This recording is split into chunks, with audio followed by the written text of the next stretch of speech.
Hey everyone, welcome back to John's Watch. Today I'm taking a look at a new visual novel game called I Walk Among Zombies. This is a very recently released visual novel. It's not available on Steam. Right now it's only available through Dempasoft's website, which does mean it is actually an 18 plus visual novel. So hopefully there's nothing too spicy in this short little video we're going to do here. It's developed by Seacox and published by Freeway Co Limited and also Dempasoft for the English version. Basically, we play as a guy, Yuusuke here, who he's a typical visual novel protagonist. He doesn't like people. He gets fired. He stays home.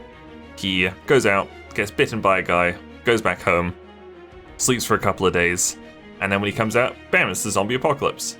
But for some reason, none of the zombies seem to attack him. So I don't know if we'll start off seeing that. Let's just find out. Oh, it's $15 US, or regional equivalent, by the way. Game start. Drip, drop, drip, drop. From close by came the sound of dripping water. The body on the ground was cold, the same temperature as the asphalt below. The body was stiff, its muscles like hard rubber. It pushed its hand against the ground, joints creaking as it struggled to sit up.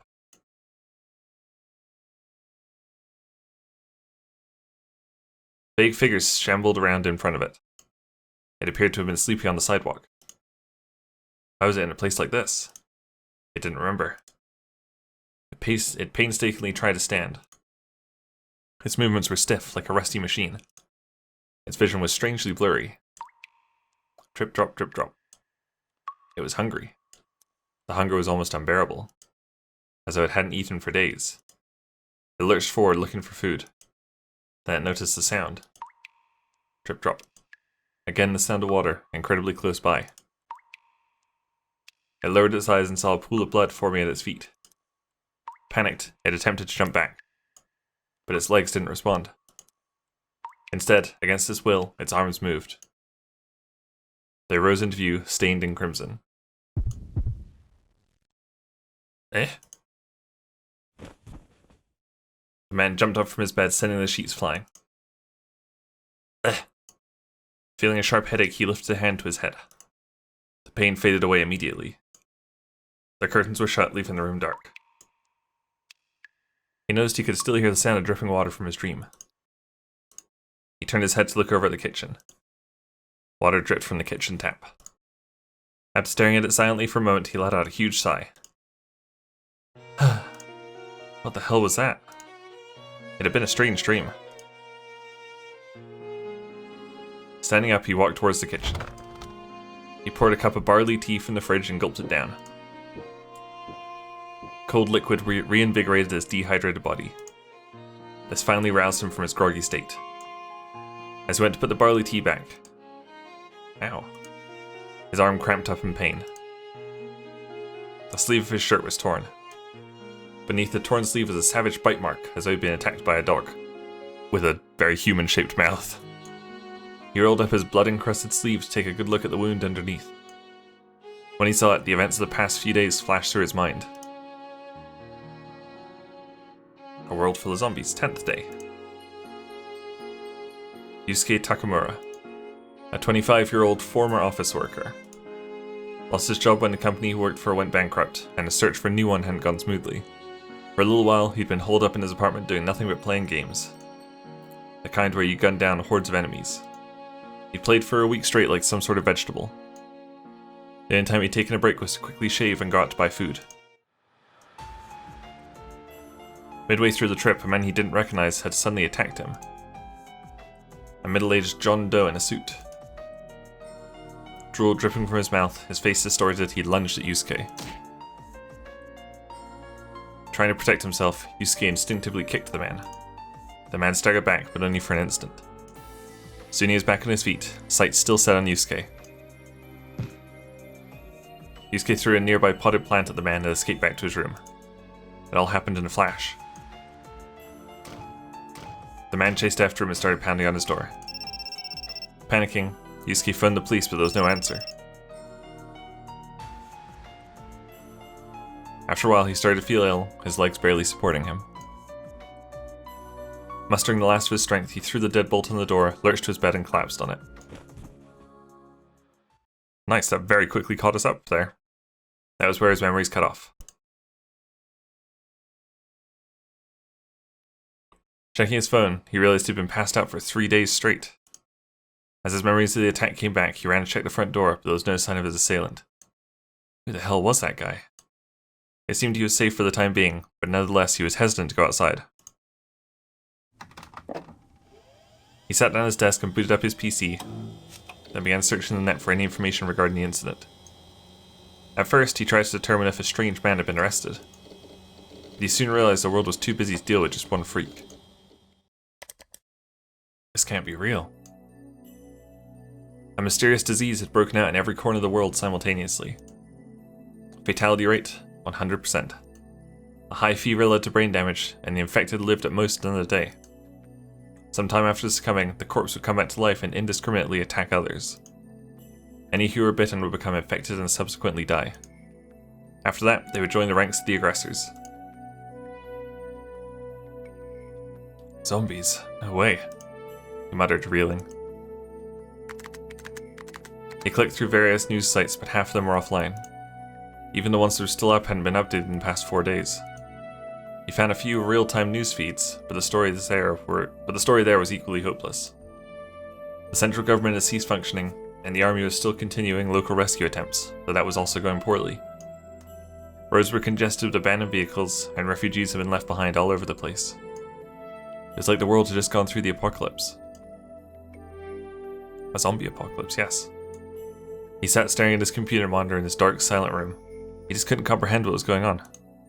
Ah, the TV. Turning the TV on, he flicked through the channels looking for any news, but he was only met with static. Yuusuke stood up and walked towards the balcony window. He opened the curtains and peered outside, squinting at the dazzling light. The view from his apartment on the fifth floor was the same as usual. Just buildings and high-rises, off into the distance. He opened the sliding glass door and stepped out onto the balcony. As he looked around, he noticed something on the ground below him. Abandoned cars strewn all over the streets below. Some were stranded on the sidewalks, and others were even rammed into storefronts. He could also see the figures of people nearby. However, they looked unsteady and aimless, as if they were mindlessly wandering around. Yuusuke honestly couldn't tell whether they were infected or not from where he was standing. Something's fucked up here. There are more characters, by the way. I know there's some voice acting in it. He muttered as he returned to his room and sat down in the chair. He was clear that something, at least, had happened. The infection had started around the time Yuusuke had been consumed with the game. So this is the 10th day, I guess. So he happened to walk out on what, like the 6th or 7th day? Get bit and then like came home? In only 2 or 3 days, it had swept over the entirety of Japan. Was that guy a zombie? Does that mean... Remembering what had happened to him, Yuusuke froze. He quickly rolled up his right sleeve to check where he'd been attacked. There was the assailant's bite mark. It had gone right through his shirt into his flesh. The bleeding had stopped and the wound had already scabbed over. You're shitting me. Yuusuke impatiently searched the internet for any kind of treatment. However, no matter where he looked, it said if you're bitten, you're dead. End of story. Maybe this is an incubation period? But everything just said you're gonna die after 1 day. Now that I think about it, I did have a high fever. The shakes he'd gotten after being bitten did seem like a sign of infection. However, Yuusuke was still alive. Maybe that guy wasn't a zombie, but just a regular nut job, and some weird bacteria got in my wound or something? What the hell is going on? Just to be sure, he looked up the phone numbers of some nearby hospitals on the internet.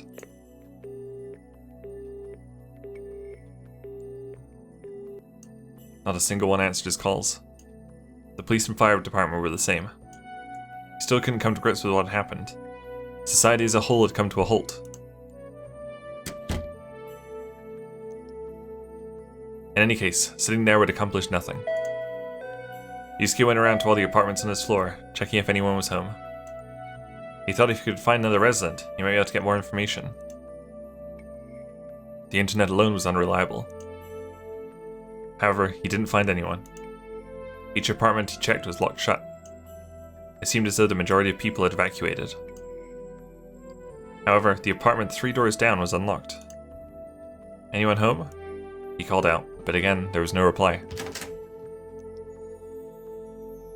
The apartment was dark. In the entranceway were 2 pairs of women's shoes neatly arranged. Seeing those, he recalled the apartment's resident. It was a Miss Kurose, a young secretary. Kurose wore glasses, kept her hair in a loose braid, and always seemed somewhat gloomy. He'd never spoken to her much. They'd only ever exchanged empty pleasantries. After hesitating a moment, he closed the door behind him, took off his shoes, and stepped through the entranceway. "Excuse me." He flipped the switch next to him to turn the lights on, which only confirmed there was nobody home. Though he felt guilty for intruding, it didn't stop him from heading further inside. The floor plan was the same as Yusuke's apartment, a 1-bedroom with a combined dining and kitchen area. The table was tidy, and in the kitchen everything from the seasonings to the utensils was neatly lined up, which left one other room. He slid open the door and peered into the bedroom. Is there seriously no one here? Just in case, he decided to search the room. Is that a real cat or just like a stuffed cat?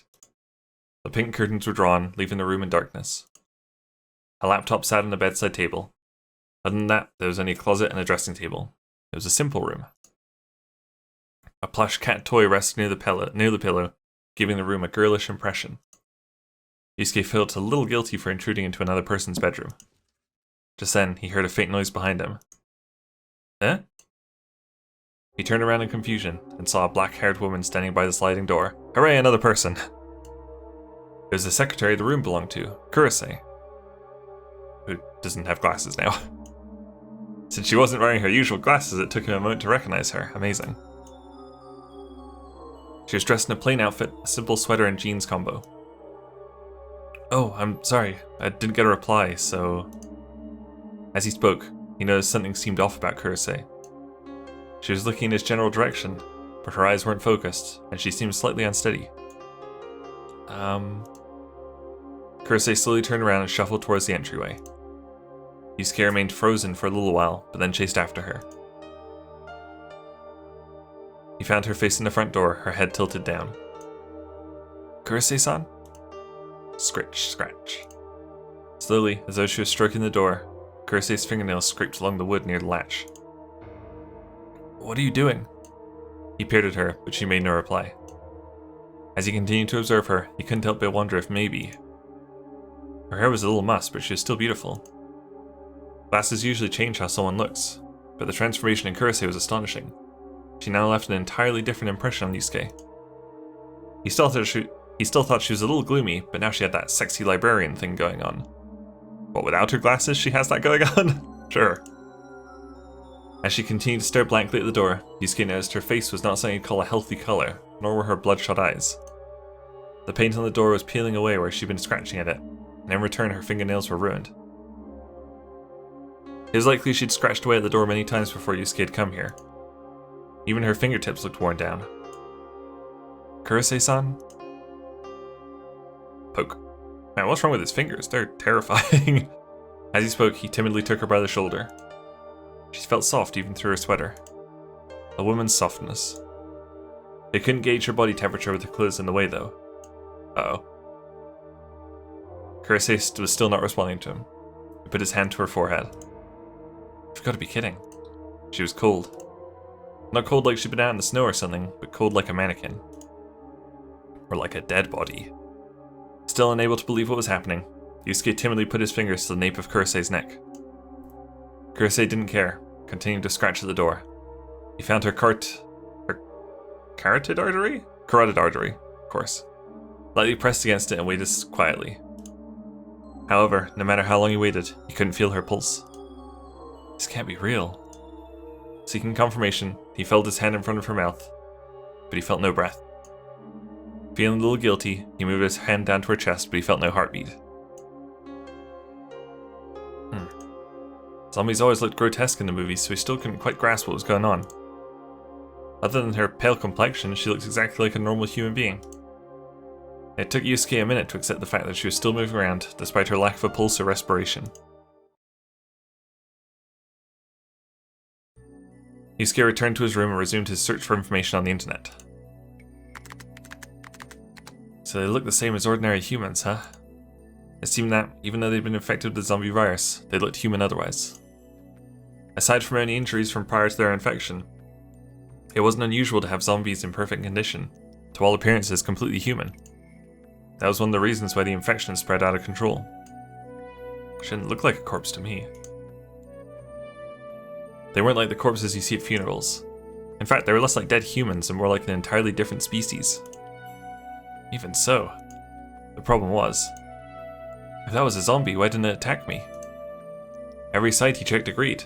Whether it was a news site, a social network, or an anonymous message board, every last one said the zombies attacked people. It's impressive the internet's still on like 4 days into the apocalypse. They were completely indiscriminate. Men and women, young and old, anybody and everybody. They attacked any human nearby. Strangely enough, though the zombies didn't attack animals, there wasn't a single story of them leaving a human alone. Well, that's what the internet says anyway. Nonetheless, Kurosei had not attacked him. He supposed it was possible there were zombies that just didn't attack people. Ugh, I'm starving. He'd been holed up inside his apartment for so long he'd run out of food. There was a convenience store nearby, but he still hadn't worked out the courage to venture the trip. Thinking he could salvage something from Kurosei's, Yuusuke headed back out. He's made his way to the corridor and closed the door behind him, but when he turned around... Whoa! Oh, spooky. That one looks like a zombie. There was a man standing right behind him. His clothes were torn and stained with blood, and he'd suffered a head injury. Yusuke's legs gave out and he collapsed to the floor. But the man did nothing, just staring down at Yuusuke. Neither of them moved for a few seconds. Then the man staggered away. Yuusuke followed the man with his eyes as he shuffled away until his frantic heartbeat calmed down. Was that guy a zombie too? He scrambled to his feet and gave chase. The man walked slowly, so Yuusuke caught up almost immediately. Excuse me just a minute. However, that didn't get a reply either. The large wound on his head seemed to be a deep bite mark. In addition, now that Yuusuke could see him clearly, he noticed the man had an array of wounds in different sizes. No matter how you looked at them, they were serious. Even so, Yuusuke had to make sure. He approached the man from behind and put a finger to his neck. The man bit his finger off. It was cold. Returning to his room, Yuusuke let out a huge sigh. Seriously, what's going on? He'd had his doubts, but he could no longer deny the world was now filled with zombies. Putting his own feelings on hold for the moment, he returned to Kurosei's apartment. He wanted to just go back to bed and do nothing, but his hunger was unbearable at this point. He took off his shoes, entered the kitchen, and started rummaging around inside her fridge. He took out a cup of yogurt that was just before its sell-by date, a bottle of water, and some eggs, and then proceeded to boil the eggs. He toasted the last 2 remaining slices of bread, then leaned against the sink as he spread butter on them and stuffed his face. Even though he'd invaded another person's kitchen, it didn't matter since it was clear to him that Kurosei was already dead. It would have been a waste to just let the food rot. Very good point. As for Kurosei herself, Yuusuke had locked her in the bathroom when he'd left the apartment earlier. I was wondering how he got out, actually. That was apparently where she'd come from when she'd taken Yuusuke by surprise before. The front door had been shut, so she must have been stuck in the apartment. Come to think of it, the electricity and gas are still working. I could connect to the internet as well. It seemed the utilities were still holding up. Japan hadn't been completely destroyed yet. He finished his meal, and with his stomach now stuffed, his mood started to improve. He also started considering his situation more broadly. He didn't know where all the building's residents had gone to while he was hiding out in his apartment, but fortunately it seemed like his life wasn't in danger. Though he was still unsure why the zombies weren't attacking him. I should go explore. Yuusuke brushed the crumbs from his mouth and stood up. Okay, that is going to do it for this video. That was a quick look at the beginning of I Walk Among Zombies, or, as the literal translation goes, I am the only one who is not attacked in a world filled with zombies, which I think is great. It says this one's pretty short, 2 to 10 hours. I don't know how you can get such a broad range. It's a kinetic visual novel apparently, so no choices, just the one ending. But this is the only English one, obviously, but in Japanese there is not only a prequel, but also 2 sequels right now. So I hope they keep them coming, because I am just an absolute sucker for any kind of zombie apocalypse thing. So, a zombie apocalypse visual novel sounds fantastic to me. So I'm very looking forward to having the rest of the series translated, hopefully. That was I Walk Among Zombies. Thank you guys very much for watching. Make sure you leave a like and subscribe if you enjoyed this, and I'll see you guys later. Bye!